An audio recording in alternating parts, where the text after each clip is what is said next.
யாருக்காவது ஃபோனுன்னு வந்துச்சுன்னா ஆப்போசிட்டில் பேசுறது யார், உங்களுக்கு தெரிஞ்சவங்களா என்னன்னு யாருன்னு கேட்டுட்டு பேசுங்க. ஏன்னா இப்போ தான் ஒரு கால் ஒன்று வந்துச்சு எனக்கு. நானும் பேசினேன், ஆனால் உங்கள் மாமா பேசுகிறப்பா அப்படின்னு சொல்லி நானும் ஒரு வேளை இருக்குமோ மாமா யாரோ பேசுகிறாங்க அப்படி இப்படின்னு பேசி சொல்லியிருந்தாங்க. இந்த மாதிரிக்கு பாப்பாக்கு மாப்பிள்ளை பார்த்துட்டு இருப்பா, கொஞ்சம் ஜாதகம் வேணும், அது வேணும், இது வேணும்னு சொல்லி கேட்டுட்டு இருந்தேன். நமக்கும் ஒரே சந்தோஷம். ஓ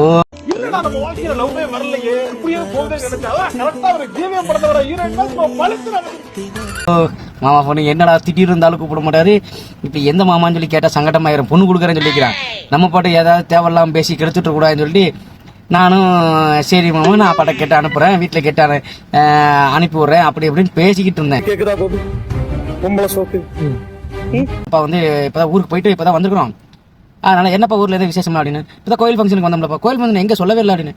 அப்புறம் ஊரை பேரை சொன்னதுக்கப்புறம் தான் தெரியுது அந்த ஆளு கூப்பிட்டது வேற ஆளுக்கு, அவரோட மாப்பிள்ள வேற, நான் இல்லை. மற்ற ஒரே சங்கட்ட குஸ்காவா ஆகி போச்சு.